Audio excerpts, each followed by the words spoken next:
And death. Well, that's not the main plan, but we might be fixing that today, actually. I looked at my statistics and there's less than 104 blocks I placed down.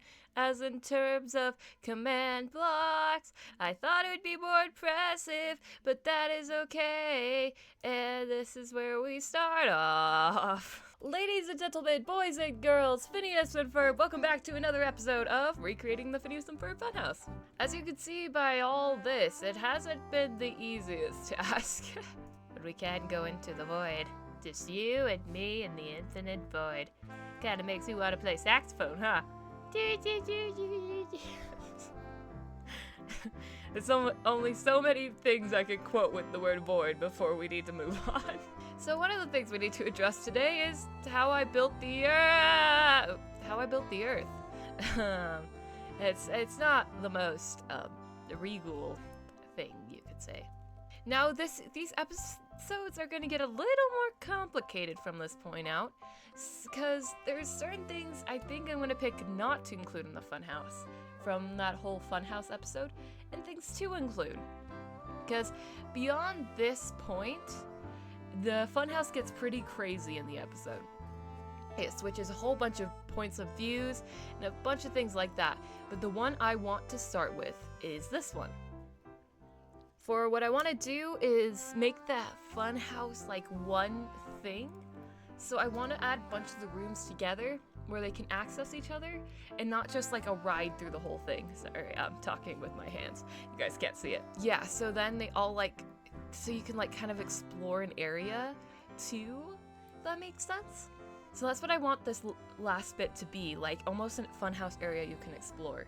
First thing I need to do is rebuild the earth. So here we go. So I didn't overcomplicate this too much. I just added a few blocks to texture it. I made it a bit bigger, put it slightly inside the void, and kind of made it rounder. Alright, it ain't perfect, but it's definitely an improvement from before.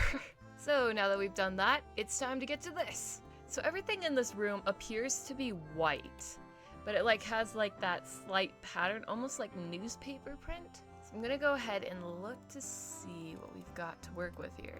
The best thing I can think of is using pale oak signs on the white to give it that slight. It's not quite what I want though.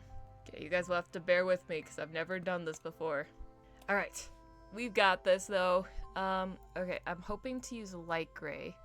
At this point, I struggled a lot with the banner. Stamp over it like that. I don't know what to do. Let's see how my first ever... Okay, it's kind of there. I could see it, but let's try again. Yeah, but I was pretty happy with the end result. Yeah, it gives that real shiny metal effect. Okay, let's make ourselves a hall. And from there, I filled in a large gap, adjusting accordingly.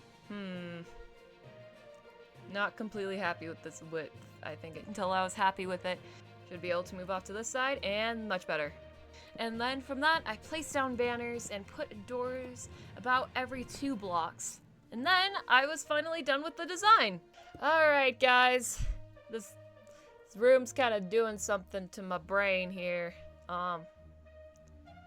No, it's actually not too bad though. I think the banners gave it a lot of depth where it looks more cool sci-fi than scary, which is nice. Now I'm gonna crown over each one a button instead of opening the door physically. This is gonna be a cheeky little spot for me to add a command block. I just realized every one of these I wanna hook up. I think I'm gonna have to, what am I gonna do? Because I want to give him a second to walk into the door. I could use an observer. Maybe I'll do that. So, I had some trouble, but I was messing with a bunch of the mechanics with the command block, and I ended up settling on this. So, it's a pressure plate, but the command block isn't actually under there. There's an observer right there. So the door kind of opens as you walk through. giving it that effect. So now that I don't know, I think it's real disorienting. I really like it. I think it's really good. And you guys might be wondering, lightning, how are you going to turn this into what's the effect with the doors? Are you just going to make them all lead to nothing? Or is one specific one going to lead to something? But in that case, it's not quite like it, because Perry opened the exact same doors Phineas and Ferb ran through to go on, but somehow it didn't work for Perry. And so it's like, okay, at that point, we're going to need like randomization, but do you know how to do randomization in Minecraft? I do not.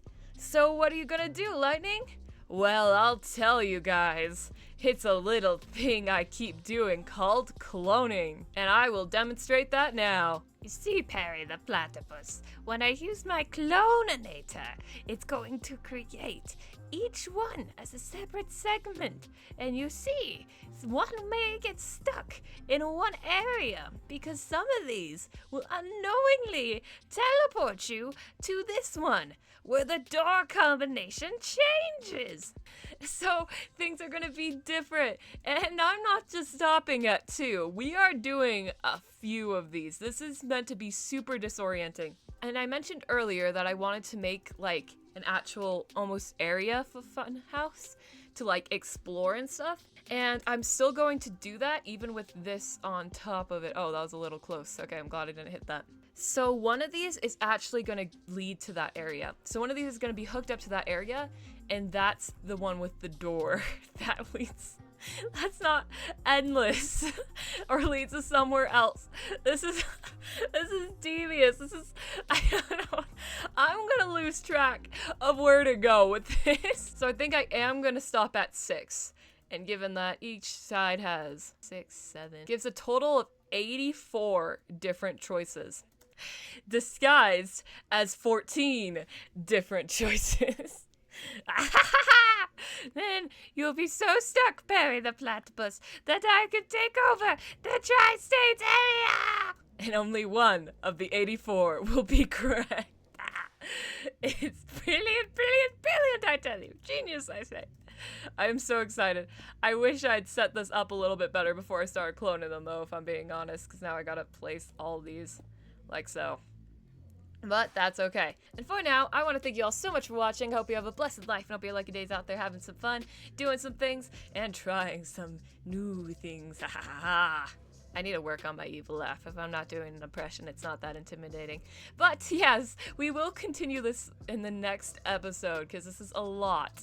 And actually, if I'm being honest here, these 6 are probably going to be the ones with the loop, and then I will take a 7th over here, which adds another 14 to the whopping total of 84, giving it a total of 98 possible combinations.